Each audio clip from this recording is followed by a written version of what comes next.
Hey everybody, time for another episode of the Stash Report from the Stash Project. Today is 25th of March 2016, last Friday of the month, also last Friday of Lent for anybody who is of that persuasion, because that's a whole religious thing. We're not going to get into that, but if you're celebrating Easter this year, or you happen to be the parent of a small child because somehow Easter has become a non-religious holiday that requires gift giving like Christmas, hope you have a good weekend. We got some stuff to talk about here. Some kits have dropped. Oh yeah, we're gonna use some slang language. It dropped some kits, as well as a few things I forgot to tell you about last week. There were 3 kit announcements that I neglected to tell you about. Whoops. I don't know how excited any of you are going to be over any of them. They're kind of extraneous Japanese stuff in the sense that, I don't know, I'm not interested in them, so I don't suspect a large majority of you guys will be either. Kit release-wise, we got some domestic stuff, which, of course, you guys ought to know what that is because there was only one company worth of domestic stuff left to come out, as well as Tamiya kit was released this week. None of the new Aoshima kits have dropped as of yet. Those are all, at least the Sesto Elemento is expected to come out Monday. I expect that the initial D, RX-7 and R32 GTR will be shortly thereafter, and we've still just not heard anything about that Sandbar fire truck, so I'm not sure what's going on with that. We've seen box art for everything else. The Sandbar fire truck, I have not actually even seen any build-ups of it since Nuremberg. They had one on display there for the vendors, not the vendors, but the the wholesalers and the retailers, because that's not open to the public kind of thing. So it's only industry people that are going to that. And then Hasegawa has also not reissued their rally cars they're supposed to do this month. Other than that, pretty much everything is out this month after that. We also have 2 new kits to talk about in the sense of more information on existing kits. They're not new if you watch us every Friday. However, they are some updates on a couple of things. So, up front, the kit announcements here for April. These are going to be Fujimi's, and there's 2 of them. One is the Vents, and that is a sponsorship. Mercedes-Benz AMG C-Class DTM from 1994. This is a straight reissue of the existing race car. It is, for lack of a better term, awful. And it also falls into that only game in town type of thing. Fujimi made this Mercedes-Benz DTM car as well as the BMW M3 at the same time. I don't know how bad the Mercedes is body-wise, because the BMW M3, the 3 Series BMW from Fujimi, period, doesn't matter which kit you get. However, it's most obvious on the M3 because it's a race car. And, you're sort of stripping it of all its street car stuff, is the fact that the M3 is awful. It's proportioned incorrectly in pretty much every single place you could, because it's sized to fit a universal, formally motorized chassis, and the Mercedes-Benz suffers the same thing. If you want a Mercedes-Benz, go buy this Tamiya kit. Now, this Tamiya kit's been out of production for a while, and they're kind of pricey because they've been out of production for a while. You should probably expect to spend somewhere in the neighborhood of about $50 for it to get a halfway decent one. Remember, you don't need the decals to be in good shape. It doesn't even need to have decals, because Shunko makes the replacement decals for all three of these Mercedes-Benz that were done. This is the Pro Market one, and I'm pointing at right here. There's also a I can't think of the sponsorship. There's a green one, Tabak, and there was another one on top of that. But that name is slipping my mind. But Shunko did replacement decals for it, because 90s Tamiya decals, we talk about all the time, are usually pretty rotten by now, since they're 20 years old, and they were pretty lousy at the time, and so you need replacements anyway. But this kit, it's going to be like $18, but I don't even know that it's worth $18. Just because, like I said, the Mercedes and the BMW are both on the same chassis. The BMW is a 2-door, the Mercedes is a 4-door. figure it out. I think it was an existing chassis. I don't even think they made the chassis for these two kits in particular. I think there's a few other things at Tamiya that also ride this bland rear-wheel drive based architecture that's on this very shallow engraved chassis plate. But like I said, if you want to build a C-Class DTM from 1994 on, which is a slightly different body style than this, like very, very slight, then, Fujimi's the only game in town. Technically, it's still the only game in town, no matter what, because that kit's been out of production for several years. Now, that doesn't mean that it won't get reissued next year or later this year, because Tamiya, all of a sudden will just pop something out of the woodwork, like all of these Alfa Romeo 155 Ti's that they've decided to reissue in the last 9 months. But for the moment, that is what that is. The other kit reissue is going to be the Toyota Altezza Z Edition. I have dug around. I cannot find a Z Edition Altezza RS200. This is the Japanese JDM version of the Lexus IS 200 or IS 300, depending on what engine it had in it. Fujimi did do a tooling of that Lexus a long time ago, basically when this Altezza came out, so that's 15 years ago? Maybe even longer at this point. I actually happen to have the Lexus one because for a long time you could still buy it at Hobby Link Japan. I don't know if they still have it in production or not. I'd have to go look. I'm not going to go look. If you want one, go look yourself. But the Altezza, obviously, the same car, just with the steering wheel and everything on the wrong side of the car, so to speak. It's going to have window masks in it for the first time. None of the previous Altezza kits, and there have been a plethora of Altezza kits. If you just go looking, just Google image search Fujimi Toyota Altezza and be amazed by the amount of different variations that they did of that kit over the years. Like I said, this Z Edition, it's a real thing. There was a Z Edition Toyota Altezza, but what it is, it's not that, the Altezza, it's a reissue, but that Z Edition, I don't believe has been done before, so it might be like a new set of decals in there. For May, Hasegawa has announced that they are going to be reissuing their Mazda Cosmo Sport Racing Edition. Now, they just reissued the street car 5-6 months ago, and this is going to be the racing version of it. It is a reissue. They've done this car before for the Marathon de la Route. And what that was an 84-hour endurance race at the Nuremberg Ring. It's a very historic car within Japanese racing because it was the first time the Mazda Cosmos had been entered in a race, period, ever. They decided to enter it in this, ginormously long endurance race.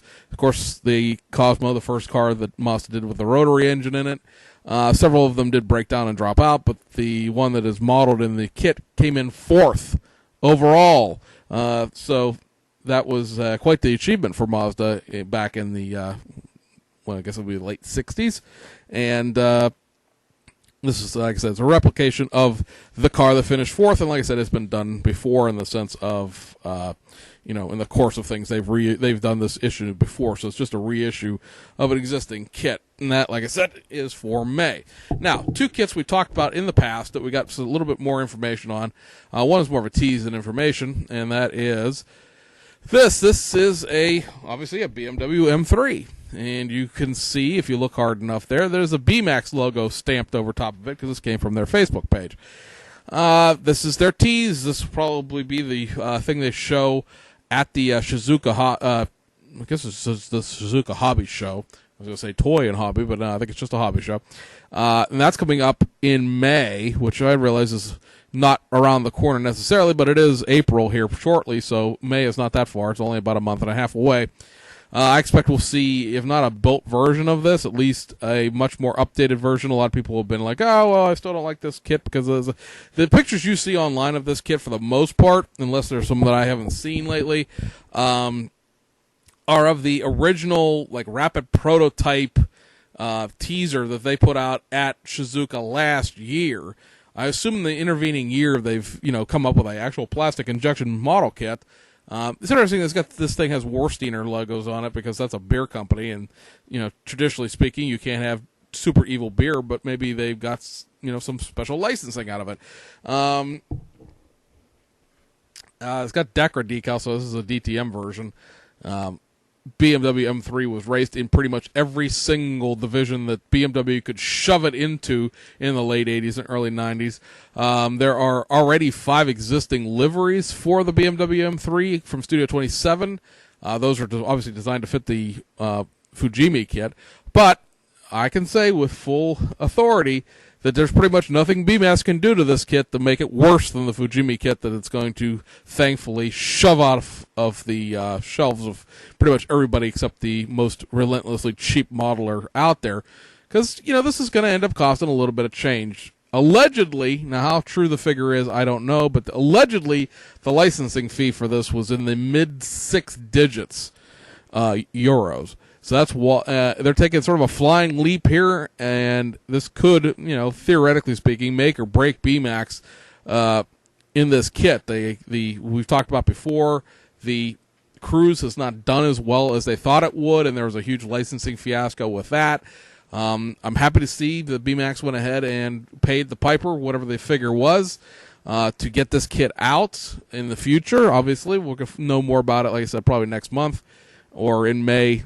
Period, because they've also got the Nissan Rally car that still has to come out.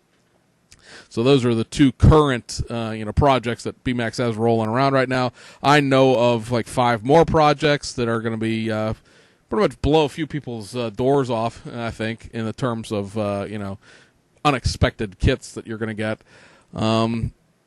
Expect it'll be, it'll continue the BMAX tradition of not having an engine in it. The only, kit that BMAX has done with an engine is the 1/20th scale F1 car, and that's a little bit different. You kind of need an engine. It's sort of, expected of you in that sense. Most F1 car F1 kits that are not like brand new, because the Ebro MP430 doesn't have an engine, and the Red Bull Tamiya kit doesn't really have an engine in it either, because so much of it's all covered up now. There's nothing to look at. The MP4 that they did for the that one really is almost in concert with Aoshima. A lot of these things they're distributed by Aoshima, so everybody thinks Aoshima has a hand in it. That one really probably Aoshima had more hand in it than anything else that they've done. That does have an engine because that was an expected thing, especially when you're replicating an older F1 car that would have a distinct engine that you could display. The other kit that we're getting a little bit of teaser for is this. This is the Round 2, aka AMT 2016 Camaro SS. There's going to be 2 different versions of this kit in a technical sense.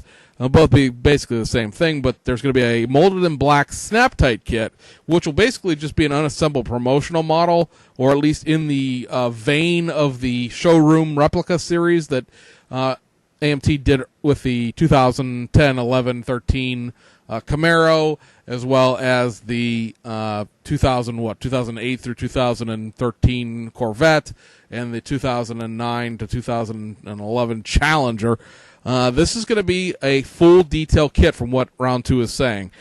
I expect, and I'm just going to trust them with it, that this was legitimately going to be a full detail kit in the sense that it's going to have actual,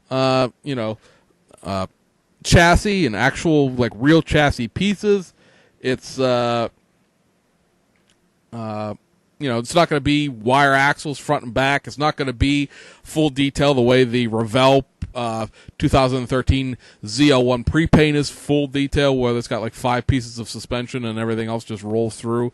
I expect that kit to be an honest to God full kit based on the information at hand. If it changes, we'll let you know. This does, of course, bring about the fact that this will be AMT's first all-new full detail glue kit that they've done. Technically speaking, there was, of course, the most recent Batman TV show, Batmobile. That was full detail, and that is technically Round 2 Polar Lights. That's technically the first new Tool automotive kit, but a lot of people didn't consider it to be that because it was, Polar Lights, and that's, not AMT and blah, blah, blah. But at any rate, expect the wailing and gnashing of teeth to start as soon as everyone figures this out, because I'm sure there's some 1960s Podunk Mobile baseline, El Camino that should have been done, or not El Camino, but a base L model, like my 1990 Chevrolet S10 that I had when I was in high school was an EL. It was like economy, I don't know, loser was what it stood for, because I literally had no power or anything, and vinyl seats and rubber floors and no air conditioning and everything else.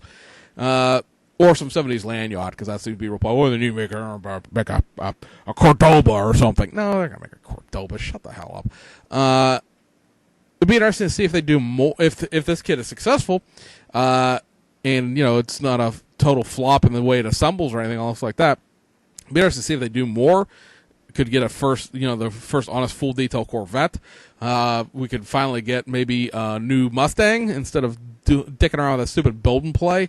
Round 2 really has an opportunity here if this, like I said, if it goes together well and it looks like it's supposed to, of going back into making that current muscle car era type thing, because it seems like Revell doesn't give a anymore, because they're doing everything in the pre-paints or just build and plays.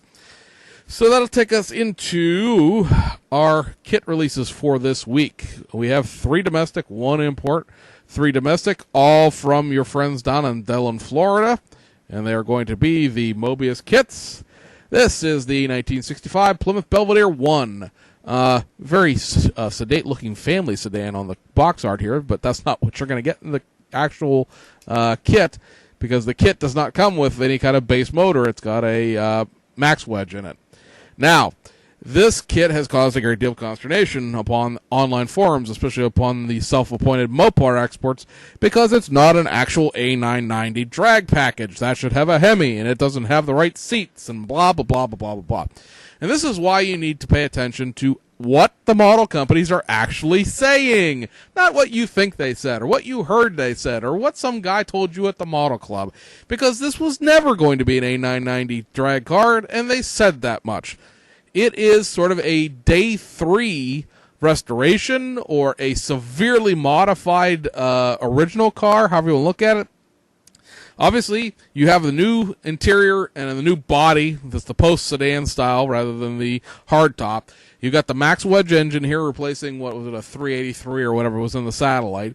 I'm too lazy to actually pick mine down and look at it. You've got, like, let's see, 2 sets of 6 wheels, because there is in this kit some new what they're calling modern day radials, as well as some DOT drag radials for the back. And so there are, for the dog dish, steel wheel dog dish, as well as there's a set of mags in this kit. There are 6 rims, 4 for just a street car, and then there's also 2 deeper rims for the drag option. You've got the very complicated exhaust headers that would be on sort of a A990 car that have a street dump, and then they go into a single exhaust. A lot of stuff going on with this kit that's new. It's actually almost a new kit.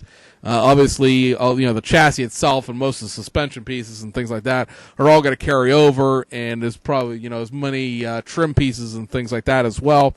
But like I said, it's a good chunk of this is brand new, and it's certainly one of the ones I was interested in, because unlike a lot of people, I really don't care about getting a straight-up drag car, because if you want a straight-up drag car, well, Model King will have your back with that, in eventuality. We just talked about the Butch Leo California Flash last week. Another Mobius release is this 1954 Hudson Hornet Special. This is the fastback version as opposed to the coupe that came out last year.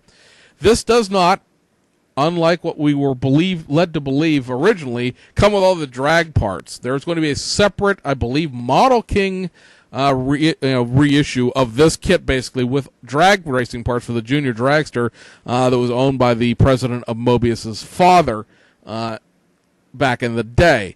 This is just a street car. Be interesting to see if it comes with these hubcaps that they're showing here, because anybody who has the 54 Hudson Club Coupe knows that these hubcaps were also on that box art, but weren't included in the kit.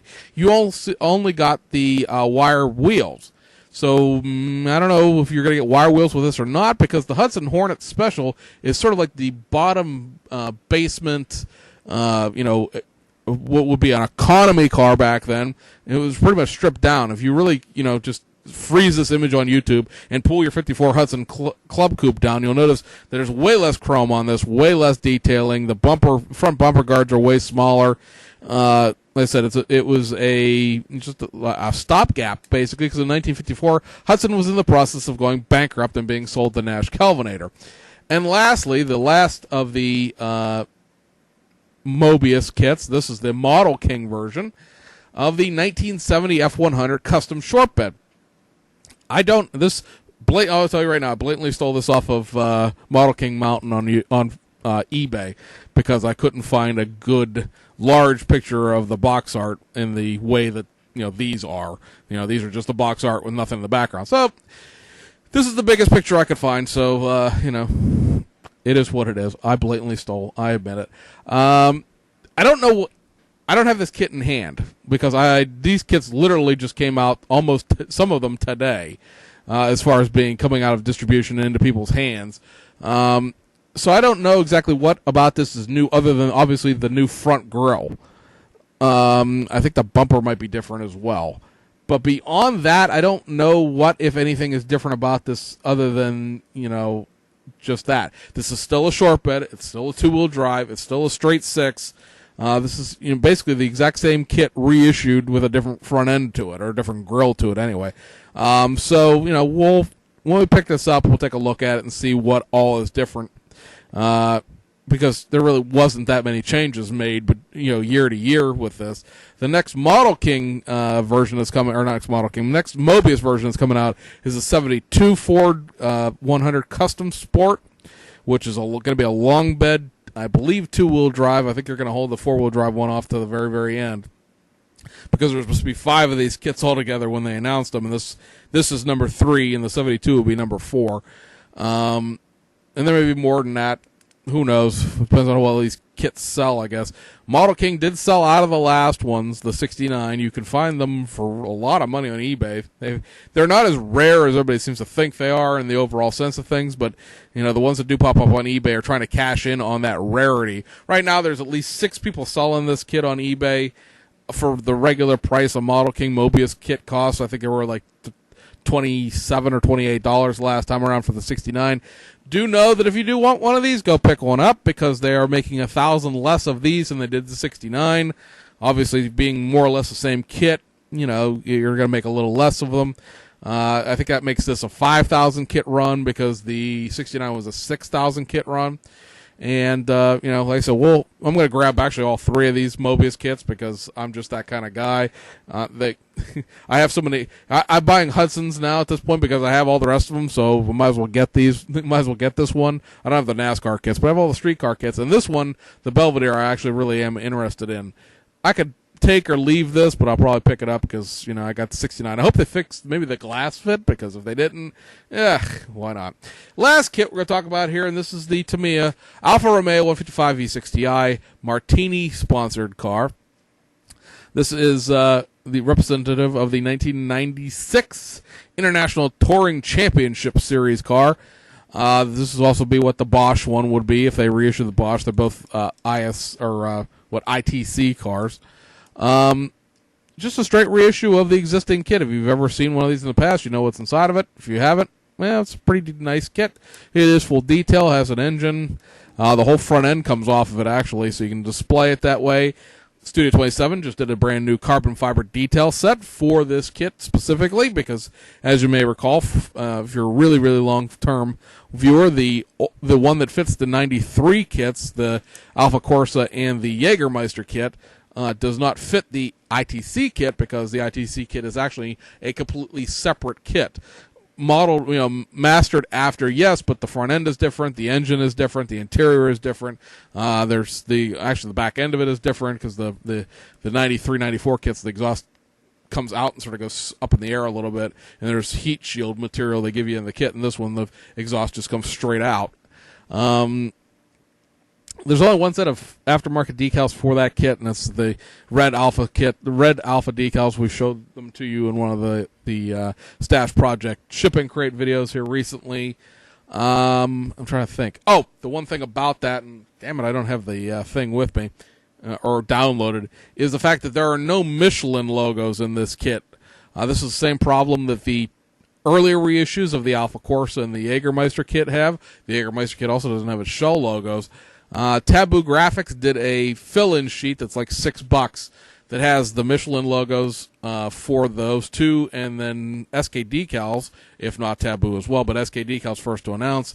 They're going to do a sheet that has the tire logos and the Michelin logos for this one. So you can pick that up probably next month. I think they said it's going to come out in April. So at any rate, guys, that wraps up this video. I believe we'll be back, no fooling, on the 1st for the next week, and that may be a 2-video day depending on whether or not we get enough stuff like Revell and whatnot to do their April releases, because April 1st is going to be next Friday, and we'll be doing our monthly video whenever we get enough information about that. So at any rate, guys, hope you have a good weekend, and we'll see you guys on the other side.